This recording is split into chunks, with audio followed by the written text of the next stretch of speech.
My children and their father won't speak on this matter because that's how they've been since the very beginning. So as their mother, I'm doing this because it's my right and my job. I want to start this off by saying that we wanted to keep quiet. But it's evident that in keeping details quiet, it is instead allowing for more accusations, more bashing, more assumptions, and even more concerning is the stalking. My life is quiet. I live away from all of this and I hardly post anymore.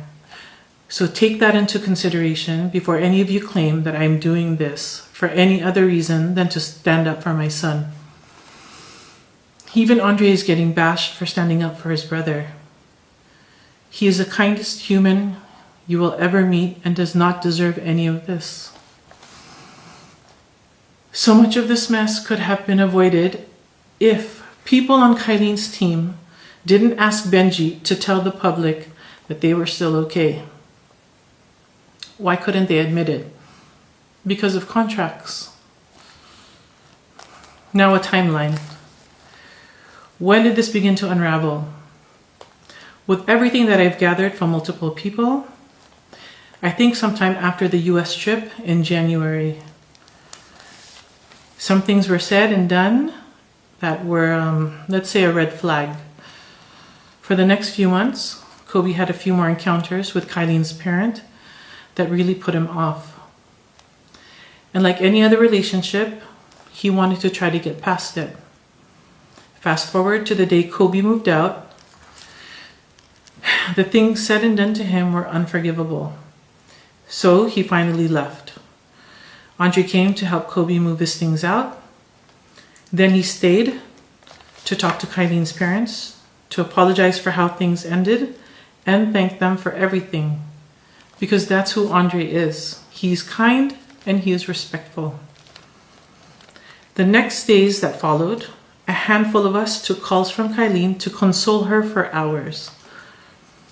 We are Kobe's family, but out of respect, we still tried to be there for her, to help console her, to listen, and to be understanding.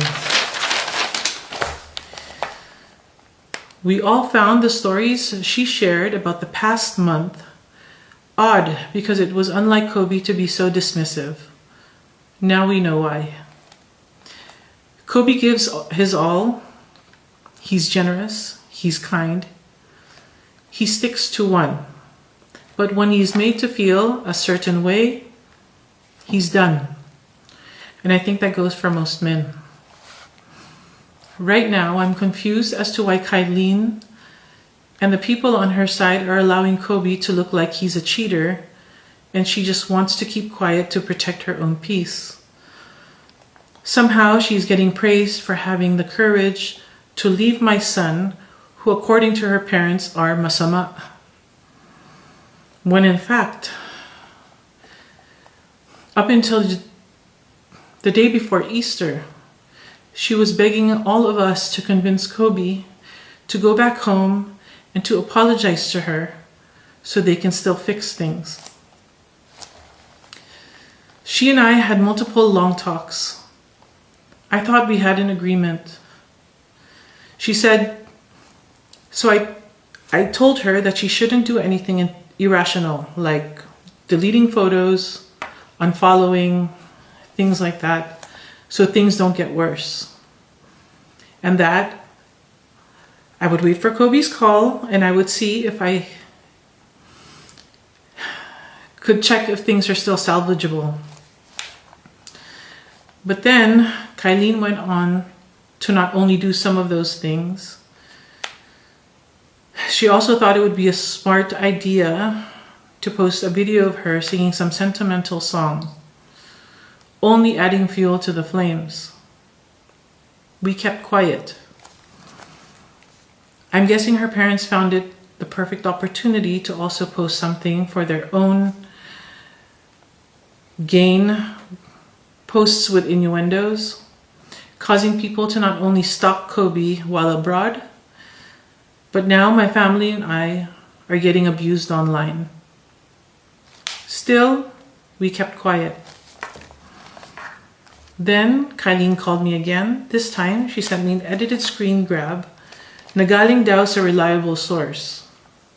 Simultaneously, I was receiving similar screenshots from other people, but it included the username. When I asked her, she had to admit to me that it was indeed her friend, Hannah. This was the girl who posted one of the initial videos that caused all of this to completely be blown out of proportion. Now you have people reposting, stalking, and having their own assumptions on things. So Andre tried to step in to defend his brother because after all, he knew the truth. He knew that Kobe was single. In that phone call with Kaylan, I seemed to still be on the same page with her. We wait for Kobe to call, and I would still try to help. And publicly, I was still quiet. At this point, Kaylan's demeanor towards Andre and Honey began to change. She became condescending, bastos, and makes a promise to do what she needs to save her career. Then she posts a cryptic message, and again, her parents post one too. This is when I told myself, I need to believe what I was seeing. I need to stop denying. She obviously doesn't care about how any of this is affecting those of us who are trying to help her. It really showed that Kaylan will do what Kaylan wants to do to get what Kaylan wants. So I posted a quote of my own. Suddenly, I get a message from someone from Sparkle Talent, basically trying to make me feel bad for my post and excusing what she and her parents are doing. Ceasefire daw. Ceasefire. I didn't know we were at war. Why would Kaylan's team allow for all the insinuations and suggestive posts from their side at this crucial time? And knowing that Kobe's not the type to respond. But suddenly, I post, and then it's a problem. They said it's also surprising because Kaylan thought that we were okay naman daw. And then Kobe is nothing without Kaylan. I'm sorry. But I believe around the time she was born, my son was already in or on magazine covers. He was also already making his own money. He was doing ads and commercials. Kapal daw ng mukha, gamit pa ang sasakyan niya. First of all, pinahiram mo yung car because his car was getting repaired. He didn't use it to cheat because he didn't cheat. And to be honest with you, Kobe doesn't mind taking Grab or Uber because that's the kind of person he is. Hindi siya maarte.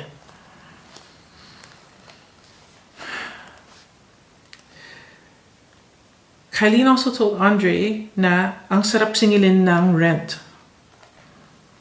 So why didn't you just let him leave? Why didn't you ask him to leave? You let him borrow your car and stay at your place while he was waiting on the condo that he wanted to buy, only for you and your family to belittle him. He was there because you asked, and he stayed because he wanted to try. Trying to make it all work.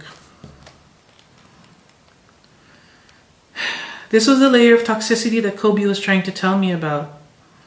Knowing what I know now, most of which was shared by Kaylan, I'm pretty sure Kobe felt trapped.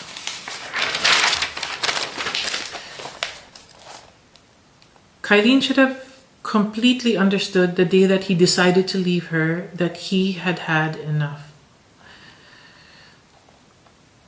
Kaylan, he gave you his password to his cell phone. You had it. You always checked his phone. He allowed you to. This last time, he was already distant. You were grabbing his phone and you physically assaulted him. And in a manner that was provoking. Why? Why would you do that? Why would you put Kobe in that position? Why do you need to be violent? I don't think I've ever spanked him as a mother, so to me, it's just very distressing. I'm proud of Kobe for not responding to you or your dad, but instead, he hurriedly packed up and left. But now you're allowing Kobe to be painted as the villain, all because he didn't want to be with you anymore.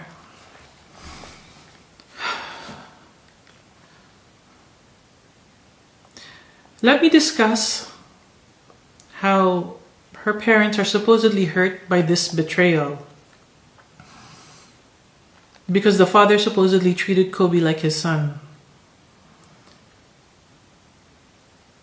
How am I supposed to feel about those words? You treated Kobe like your son. If according to a handful of people, you aren't exactly a good husband to your wife behind closed doors. When I heard that most recently, I started to understand the pattern now. What she did to Kobe, it's learned behavior. Between our two families, we're not the same. Benji and I may be separated, but including my husband, we protect and provide for our families. We have dedicated our lives to doing what we need to as parents so our children can depend on us in every aspect. I've dedicated the last 20 years of my life to bettering myself for my children's sake. So to Kaylan, her family, the toxic fans, please don't insult the efforts we have made to build our family by playing victim.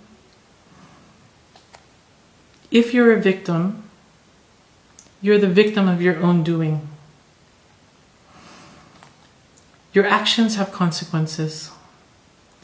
For someone who is supposed to be a mental health advocate, it bothers me to know that you have been playing with Kobe's mental health throughout your relationship.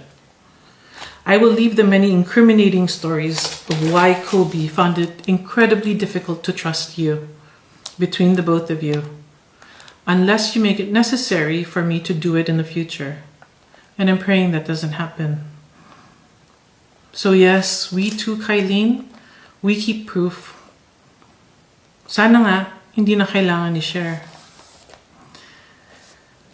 So you can all judge and hate my son for moving on so seemingly fast, but I think that's better than loving someone for pretending to be somebody that they're not.